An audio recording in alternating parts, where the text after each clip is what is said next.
We're really excited today to talk to Yuval from Market Beyond. We're going to talk about how Yuval let go of his Fortune 50 customers in order to build a healthier business and how that eventually led to his exit. So Yuval, can we start? Just tell us a little bit about Market Beyond and what you guys do. Market Beyond provides e-commerce insights to brands and manufacturers that sell online. We help them by providing them information about their own market share in the online space at each and every one of the retail sites in which they operate. We help them understand exactly how much the competition is selling for each one of their products within the same categories that compete with them.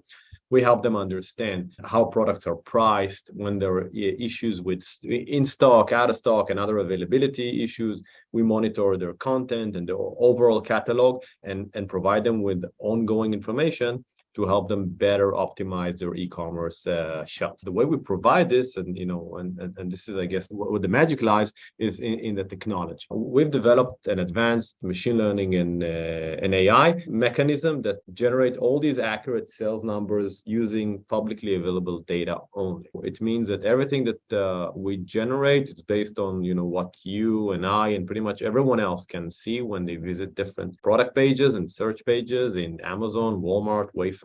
But we've built the mechanism to turn all these, we're talking about millions and millions of different KPIs, into actual sales. So we can tell you exactly how much the latest release of, let's say, the IBM ThinkPad has generated over the past day, week, month, and so on. Recently, we were purchased by Bright Data. Bright Data is the largest data provider in the world, and we're now called Bright Insights. Now, working under Bright Data has opened an endless world of public data for us, which, this is our fuel, which means that we're now extending our product coverage and adding new capabilities by the week.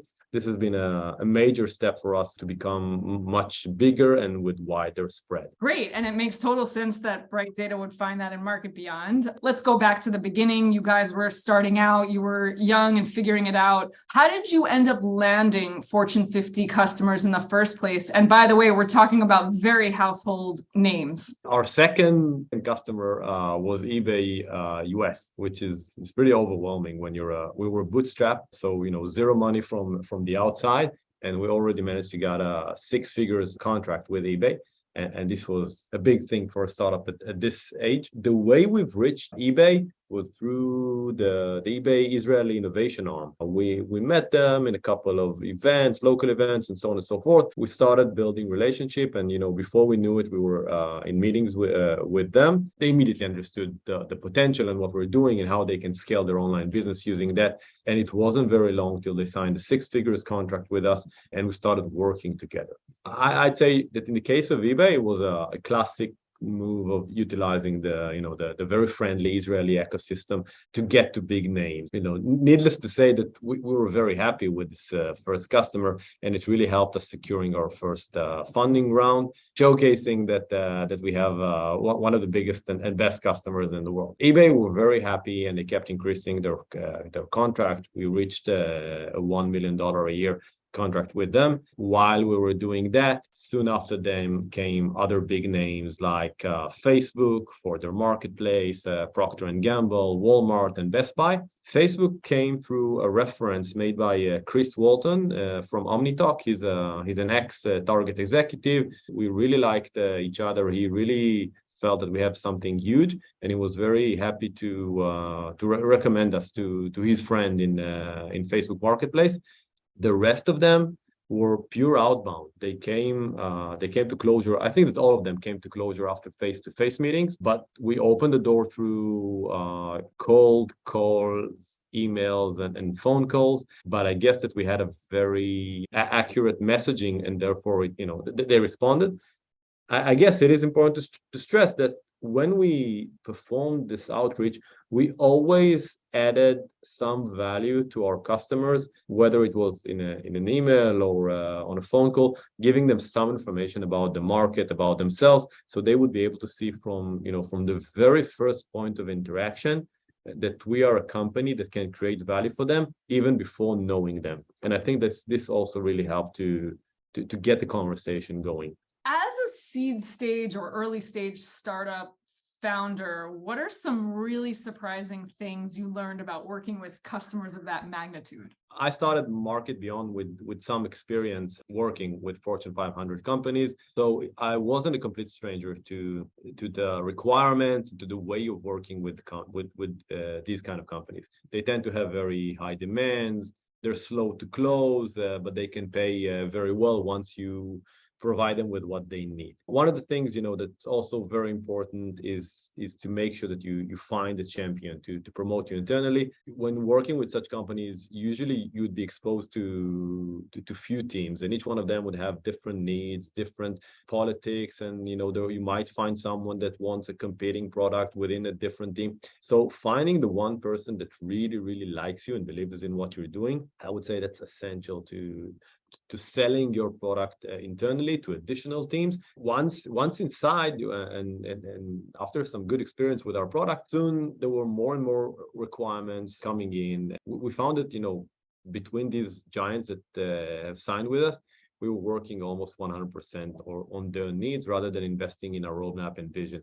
I guess, this was to an extent some surprise because I didn't realize it's going to be that dramatic, the impact it would have on the company. Our original thought, by the way, was that by working with these giants very early, we would be able to build a great product that is truly connected to the market needs and to how customers are using such tools. And generate real value. And we thought, what better way to do that than to work with the biggest names that are most sophisticated and have access to everyone and everything. What we soon learned is that not only that all of our resources were dedicated to these customers, but each one of them turned to be had very specific needs. They turned out to be very different from one another. It kind of turned us into a service company and not a product company. This was the real aha moment that made us realize that what we're doing with this giant is not necessarily in the best interest of the company. Once we started working with Facebook Marketplace, originally Facebook came after eBay, and they had the exact same needs as eBay. They're a marketplace. They wanted to build something like eBay. So it seemed like a very, simple sell. Let's take what we've built for eBay. We know that this is the product that the world wants, and now we'll sell it to Facebook. As soon as we started working with them, we realized that they had a very different way of consuming data and using insights, and they had different requirements, and we pretty much had to recreate everything for them. And of course, they pay well, they're Facebook. You don't find it very easy saying no or this is a product, take it or leave it. It's pretty amazing that you got there. It's an amazing journey. Were you getting any sort of counsel or guidance, or was there a gut feeling? Like, what was waking you up? What was sort of the alarm to make you say, wait a second, this isn't what I meant to be building? It's few things. First of all, you feel it. And if you're true to your vision and keep measuring and monitoring your progress, sooner or later you would figure out that the company is not going in the direction that you first imagined or visioned. I guess one thing was simply looking at the data, meaning looking at how many hours we spend on each and every customer and each and every feature, which is something we constantly monitor and measure. And we simply figured out that there is nothing being allocated to pure roadmap. Other than that is looking at where you're at and asking yourself, is this really guiding us towards the North Star that we have for the company? I think the message was very clear. The answer was very clear, right? The hard thing is putting a stop to that, saying, okay, this is not the direction we want to take the company. We need to regroup, get back to the drawing board, and figure out how we get back to the point of delivering our vision, even if it means firing amazing customers with amazing names. And don't get me wrong, it was a fantastic experience working with all of them. Each and every one of them had great people in place. We had champions that were supporting us, and the only problem was that it was very much connected to their own success and less to the success of the company and the product and the market. So how do you end up selling this choice to your, I mean, I don't know if your co-founders agreed with you or your team, but how did you actually, manage to sell it to your team that this is where you're going? We had some experience working with Fortune 500 companies in the past. The founding team, which also includes Eran and Shachar, all of us came with a lot of experience in working with Fortune 500 companies and also in making tough decisions and being very true to yourself, I guess, in answering the question, is this what we really want? The writing was on the wall, and it was, in a very large font. we felt it throughout the process. We talked about it constantly. So when the decision was finally made, it was very clear to all of us that this is the only way we can implement our vision. And if we keep going in the direction we go now, we wouldn't be able to call ourselves a product company, but a service company. Obviously, we got the board approval, and this was also very important. We had a great board, Hetz and Judah Taub being a very important factor in that decision and that support. And I think it was clear to everyone that we were making the right decision in pivoting and changing our focus to start working with smaller to medium-sized brands and manufacturers that sell online. The goal was to create a product that is off-the-shelf product, that is a SaaS product, that everyone, can use it, whether they're selling office chairs, rugs, or laptops. We've built a product that answers the business needs of all these types of companies. I guess, another important factor to the decision was that we've had enough money in the bank to make such a decision and plan ahead and know that we will be able to launch this new product with enough money in the bank to support growth. Just finally, what would you tell other founders as far as just tips for staying clear-eyed, listening to your gut? Like, it could be hard, especially for founders with less experience than you guys came in with. How do you make big, bold decisions like this? How do you even, who do you turn to? How do you think about it? Big money from such customers is the sweetest thing ever, right?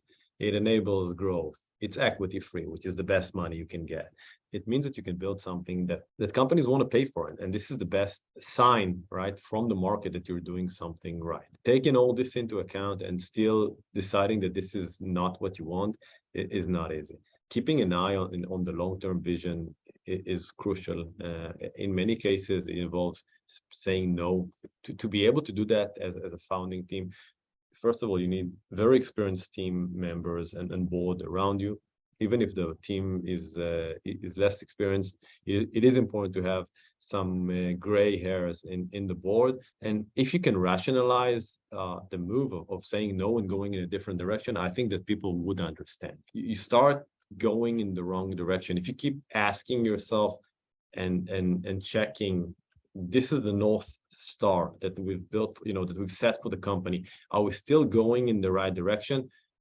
I'd say, that this is one of the most important things, constantly monitoring your progress and growth and being very true to yourself, whether or not this is where you want to go.